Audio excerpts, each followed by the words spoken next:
as a chef coming up, I read all the books. Like I would get off work at midnight. I would read or go over recipes until like, I don't know, 3 a.m. And this is when I was younger. And then I would be at work back on the line at 10 a.m. prepping. And it was just like, I wanted to get better every day. So how much do you take your work home?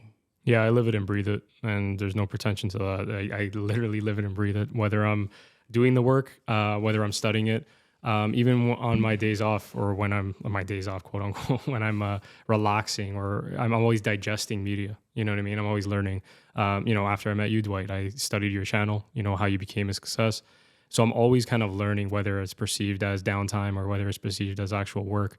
I feel like it's the best, kind of strategy, the best attitude to have. One of my favorite movies is called Whiplash. Mm-hmm. It has a very thought-provoking morality to it. Message at the end essentially is, do you have to reach insanity to achieve greatness? Mm-hmm. You know what I mean? Like, does obsession rule out talent every time?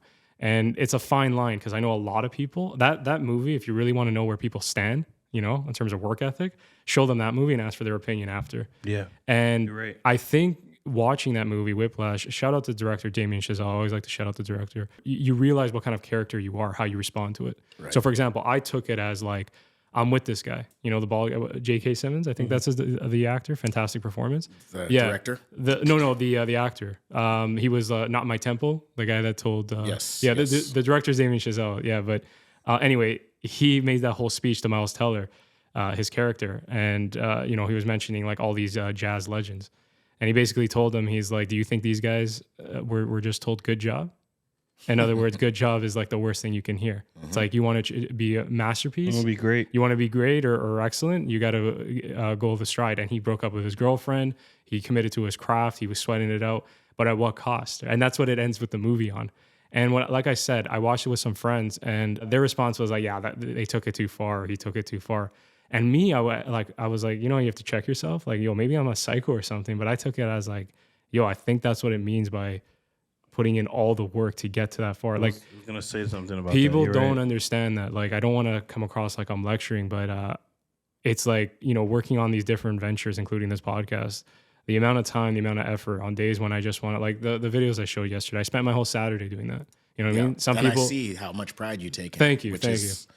It's part of why they're so good. Thank you. It's true, man. The way I look at it as my baby. Like, that's an extension of me. You know what I mean? So it's like, if I'm gonna put it out there, I want every ounce of me, every ounce of energy in me. So to your question, Joe, I live it and breathe it, and that's how I know someone's gonna make it. That's why I work with someone like you, because you live it and breathe it. Like while we were setting up the podcast, he was watching videos, and they weren't stupid videos. They were like how to cook, how to season, how to this, how to that, and I respected that, because it's not film, but it's culinary. That's his field. And just to see that obsession, it's not passion, it's obsession, will take you to newer heights.